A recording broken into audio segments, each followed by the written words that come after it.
Matt Lauer Can Suck It by Dr. Rick Marshall. Matt Lauer's firing lasted exactly 4 hours from complaint to dismissal. The fastest fall in television history. His $36 million home went on the market. His marriage crumbled. His name became radioactive. But the real story started years earlier in Sochi, at the 2014 Olympics. What happened in that hotel room led to a rape accusation, a massive cover-up, and a family torn apart. Now, 8 years later, his daughter's legal troubles and his ex-wife's silence are finally breaking. The rumors his family tried to bury are surfacing, and the truth is darker than anyone imagined. Matt Lauer was born on December 30th, 1957, in New York City, a place where noise, ambition, and media were always close by. His father, J. Robert Lauer, worked as an executive at a bicycle company. His mother, Marilyn Colmer, owned a boutique and had once worked as a model. Their lives were different, and so were their backgrounds. His father came from Romanian Jewish roots. His mother was not Jewish. From the beginning, Matt grew up between cultures, between belief systems, and between ways of seeing the world. That balance did not last long. His parents divorced while he was still young, and his mother later remarried Richard Colmer. The household changed, and so did Matt. Growing up in New York, surrounded by constant motion, and voices competing to be heard, something quietly formed inside him. The mix of family change, city energy, and exposure to television planted an idea early. He wanted to be seen. He wanted to speak. He wanted to matter in a world where attention was everything. By the time he was 20, that idea felt urgent. Matt was studying media at Ohio University's Scripps College of Communication. He was close to the finish line, just 4 credits away from graduating in 1979. Then the phone rang. WOWC TV in Huntington, West Virginia, offered him a job. It was small market television, nothing glamorous, but it was real. He had to choose: finish school or step into the career he wanted so badly. He walked away from the degree and took the job. People around him were shocked. He was giving up safety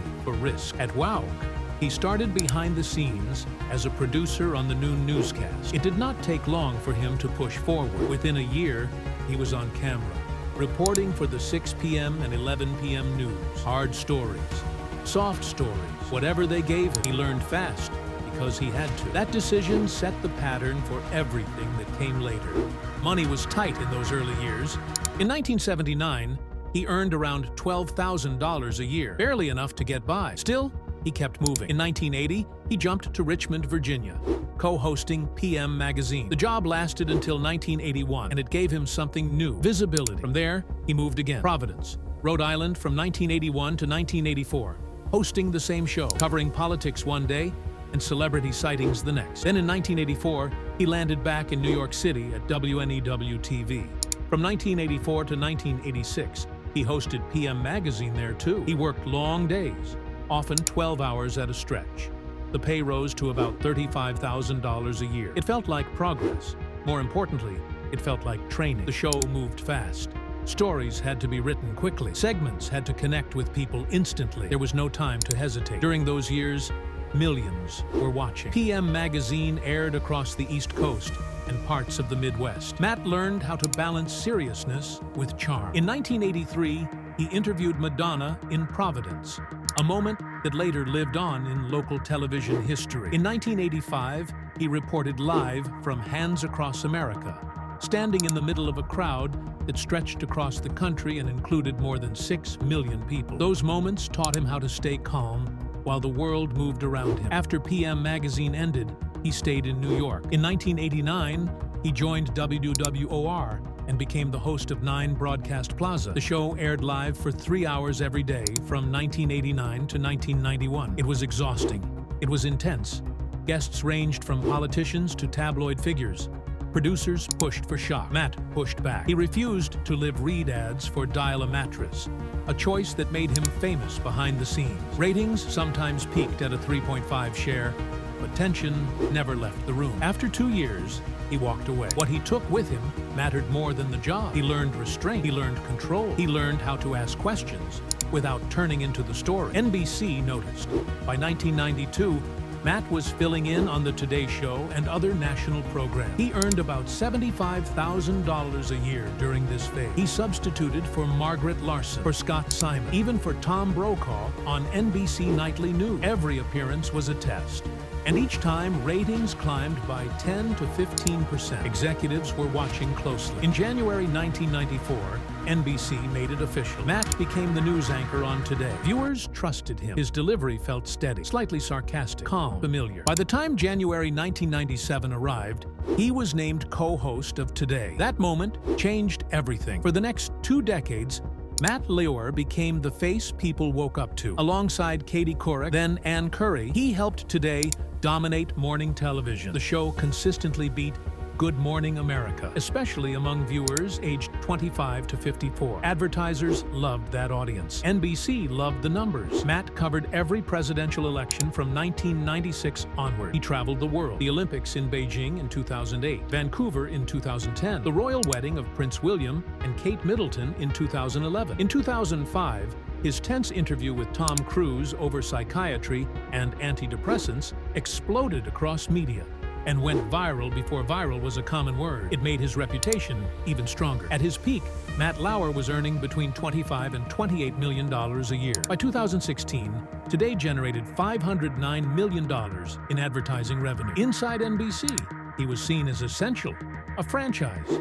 He influenced programming. He had power. Yet even at the height of his career, there was one unfinished piece of his story. In 1997, at age 39, already a national star, he went back to Ohio University. He finished the degree he had left behind nearly 20 years earlier. He used his real-world experience instead of retaking classes. He graduated. He delivered the commencement speech. It was a moment of closure. Matt Lauer built his reputation by sitting across from powerful people and refusing to blink. By November 2010, that image was already locked in. When he interviewed President George W. Bush for an NBC special, he pushed hard on Iraq and Hurricane Katrina, never letting the questions soften. Bush admitted his anger over Kanye West's comment that he did not care about black people and told Lauer it was one of the most disgusting moments of his presidency. The exchange felt tense but controlled, and it reminded viewers that Lauer was not just a friendly morning host. He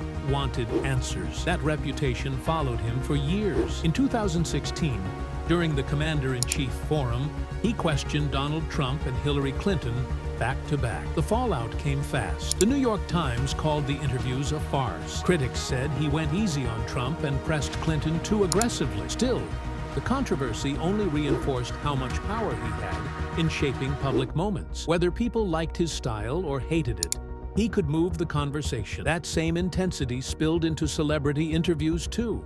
In November 2010, Kanye West sat with Lauer on Today to talk about his Katrina comments. Kanye admitted he was wrong to call President Bush a racist, but the calm ended there. Lauer pushed him. Kanye pushed back. He accused NBC of cutting parts of his explanation and shaping the story through editing. Afterward, he tweeted that the interview felt very brutal and that he was cut off. The moment spread everywhere. It was not just about what Kanye said. It was about who controlled the story, editing, framing, power. Lauer sat right at the center of that storm, and the interview became one of the most talked about television moments of the decade. As his profile grew, NBC leaned on him more and more. Matt Lauer became the face of the network's biggest events. He covered 8 Olympic Games, including the 2014 Winter Olympics in Sochi, Russia. He hosted the Macy's Thanksgiving Day Parade. He anchored primetime Olympic coverage and sometimes filled in for Bob Costas. His presence felt constant. If NBC had a major moment, Lauer was usually there. But Sochi later took on a darker meaning. NBC's HR department revealed that inappropriate behavior involving Lauer and a colleague began during those games. That single detail quietly tied his rise to the beginning of his collapse. At the time, viewers saw confidence and control. Behind the scenes, something else was forming. His fame also spilled into entertainment. Lauer played himself in Land of the Lost in 2009. He appeared again in Zoolander 2 in 2016. He showed up on Entourage and 30 Rock, blurring the line between journalist and celebrity. He was not just reporting the culture anymore.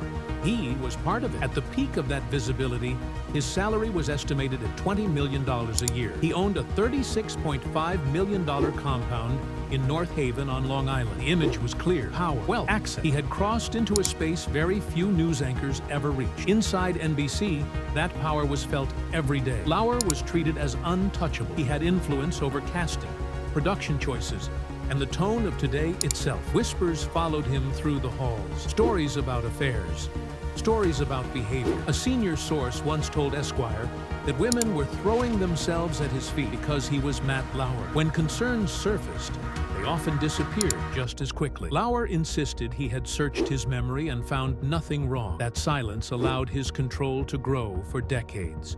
Only when the Me Too movement arrived did the walls finally crack. Long before the fame and the fallout, there was his first marriage. In July 1982, at just 24 years old, Matt Lauer married television producer Nancy Alspaugh. He was still climbing through local TV, still building his name. Their marriage lasted 6 years and ended in divorce in 1988, just before his career exploded. Alspaugh was born in 1955 and respected in television circles. They had no children, even after everything that came later. She defended him. In 2017, she said she was shocked by the allegations and described him as incredibly nice and charming. She maintained a friendly relationship with him long after their divorce, standing by the man she knew before the spotlight reshaped him. His second marriage helped cement his public image. Matt Lauer met Dutch model Annette Roque in July 1997 on a blind date. 5 months later, he proposed. They married in October 1998 in Bridgehampton, New York. Together they had 3 children, Jack, Romy, and Ties. On television, he became the perfect family man. That image cracked in 2006 when Roque filed for divorce, accusing him of cruel and inhumane treatment. The filing was withdrawn, and they stayed together. For years, they presented unity. But after NBC fired Lauer in November 2017 over multiple allegations, everything collapsed. Roque reportedly forced him out of their Hamptons home. Their divorce was finalized in September 2019, ending a 21-year marriage and wiping away the image that had taken decades to build. His wealth made the fall impossible to hide. Lauer owned a $735 million Manhattan apartment, purchased in 2004. He lived at Stronghart Manor in the Hamptons, a 14,000 square foot estate with 12 bedrooms on 6 acres. He also owned a 25-acre property in Sag Harbor and was trying to lease a 16,000-acre farm in New Zealand valued at $9.2 million, which stirred controversy over animal welfare. After 2017, the properties began to disappear. His Manhattan apartment hit the market just 4 months after his firing. The Hamptons estate was cut in price and sold in 2019 as part of the divorce settlement. He agreed to major financial concessions to Roque. The money, the homes, the status, all slipped away. For years before the scandal broke, quiet stories were already moving through the halls at NBC. People whispered that Matt Lauer flirted with colleagues, that lines were crossed, and that his power made it hard to say no. In 2017, Variety spoke with 3 women who said they had been sexually harassed by him, and dozens of former and current staffers backed up their accounts. One woman said Lauer exposed himself to her. Another said he gave her a sex toy, along with an explicit note about how he wanted to use it. Some of these moments, they said, happened around the 2014 Sochi Olympics, then continued after everyone returned to New York. Complaints did not vanish. They simply went nowhere. Executives were afraid of losing the star who helped carry the Today Show, so they stayed quiet, while his behavior grew more bold as his power increased. Later, internal investigations confirmed many of these claims, and Lauer himself admitted he had engaged in sexual activity with a complainant. That admission, combined with the accounts already on record, led to his sudden firing in November 2017. To understand how it went on so long,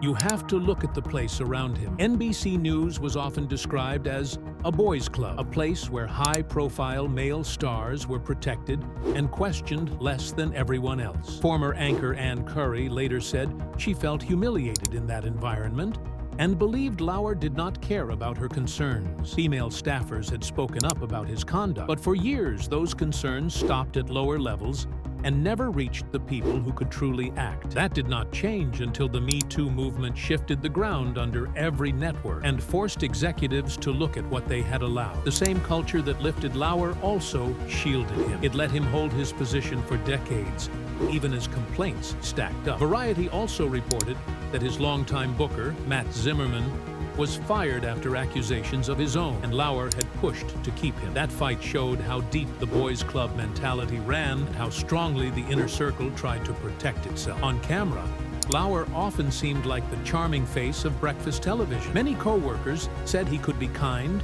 generous, and considerate. Yet others remembered someone very different when the cameras turned off. Behind the scenes, he could be controlling, moody, and at times cruel. Vanity Fair reported that he would sometimes humiliate staff members and make cutting remarks about their appearance. In one example, he mocked a colleague for having a cold sore and called it ugly in front of others. Details like that revealed how his private behavior could strip people of dignity in small but painful ways. Then there was his office. He had a button installed under his desk that let him lock the door from the inside. With a single press, he could close himself in with a guest and keep anyone else from walking in. Former employees said this made it easier for him to invite women in, start inappropriate contact, and leave them feeling trapped. Some felt they could not push back without risking their careers, so the public saw his smile and easy charm. While inside NBC, many lived with a very different version of him. As the truth slowly surfaced, it became clear that the problem was not only one man, it was also the way leadership looked away. In 2018, an NBC Universal investigation set out to examine what had happened. Investigators spoke to 68 people and traced complaints back as far as the year 2000. They found that several employees had raised concerns about his behavior over those years, but those warnings were never properly escalated. The report said Lauer often made sexually focused jokes at work and joined in inappropriate banter as if it were normal. Because he brought in ratings and money, that behavior was tolerated. Complaints were pushed aside or kept quiet. The system around him gave his actions room to grow. On the morning of November 29, 2017, everything collapsed at once. Just hours before the Today Show was set to go live, NBC fired Matt Lauer after receiving a detailed complaint from a colleague about inappropriate sexual behavior. The timing made it feel unreal. Savannah Guthrie and Hoda Kotb walked on air shaken, voices tight, telling millions of viewers that the man who had sat beside them for years was gone. Behind the scenes, NBC executives circulated a memo saying the complaint suggested a serious violation of company standards and that there was reason to believe it was not an isolated incident. At that moment, Lauer was one of the highest paid and most familiar faces on American television, which made the silence that followed even louder. As the day unfolded, disturbing details began to surface. Reports described behavior that went far beyond a single complaint. One allegation said Lauer had given a female colleague a sex toy, along with an explicit note describing what he wanted to do with her. Another claimed he had a hidden button in his office that could lock the door from the inside during work hours. The image of power shifted fast. What once looked like control and confidence now felt dark. His two-decade run at NBC ended in a matter of hours,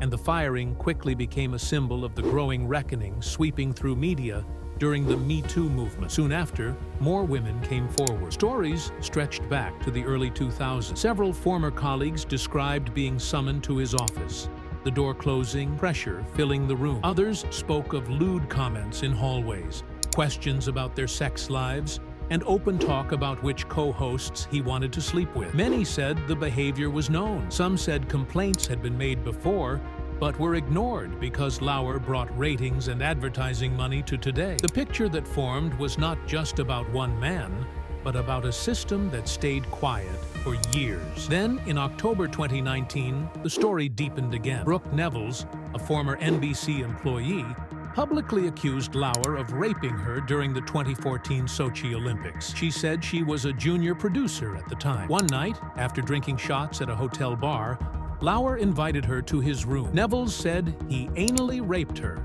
and left her traumatized. Her allegation became central to the public narrative and was later detailed in Ronan Farrow's book, Catch and Kill, which also examined how NBC handled the situation internally. Lauer denied the rape claim. He admitted to a sexual encounter, but said it was consensual, and blamed his own poor judgment. The two versions could not be further apart. The setting, the power imbalance, and the seriousness of the accusation made it a defining moment in his fall, fueling larger debates about consent and accountability in the workplace. After his firing, Lauer released a statement. He acknowledged an affair with Neville's and admitted to other extramarital relationships. He said his behavior showed terrible judgment. He admitted it destroyed his marriage and his career, but he continued to deny any non-consensual sex. The apology did little to stop the damage. He lost his contract, reportedly worth around $30 million.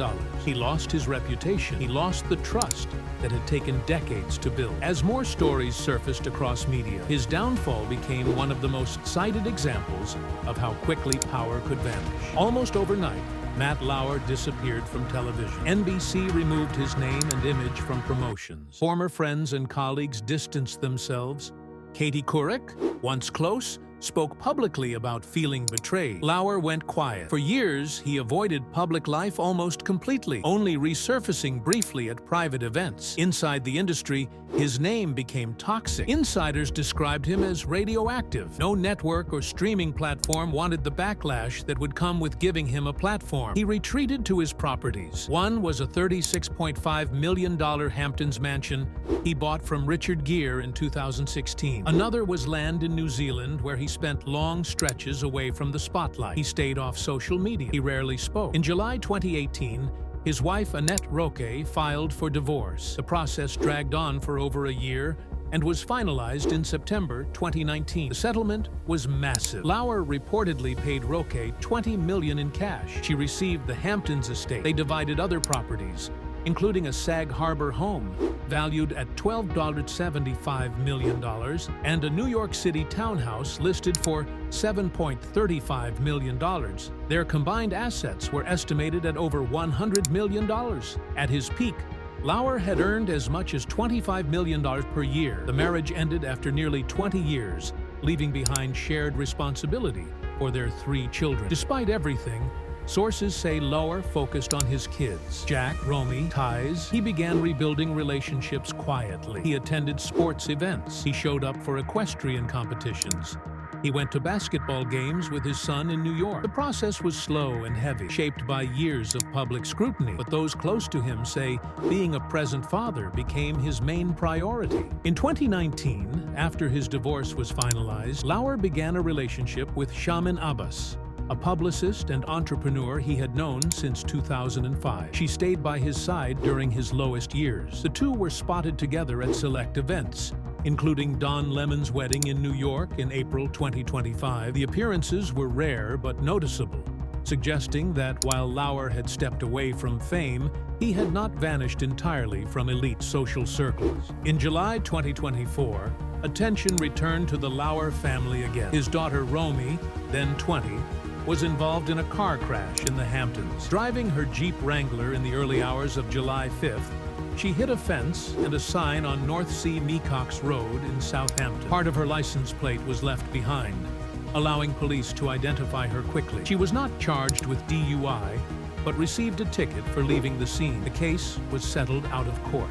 Online, debate exploded. Many questioned privilege. Would the outcome have been the same for someone without wealth or connections? Legal experts said quiet settlements are common for minor traffic cases, but the Lauer name guaranteed attention. Through it all, Matt Lauer remained mostly silent. Friends say he lives comfortably, but cautiously. He chooses events carefully. He avoids interviews. There were rumors in September 2025 that he was in talks with publishers about a memoir, possibly telling his side and naming names. Nothing was confirmed. Around the same time, reports from people in Yahoo suggested he was considering a comeback nearly 8 years after his firing. Not on network television, but possibly through digital platforms or podcasts. His girlfriend was said to be quietly pushing the idea. Still, as of December 2025, no project had materialized. Don Lemon weighed in publicly in January 2025, saying Lauer could chart his own path online. Lemon argued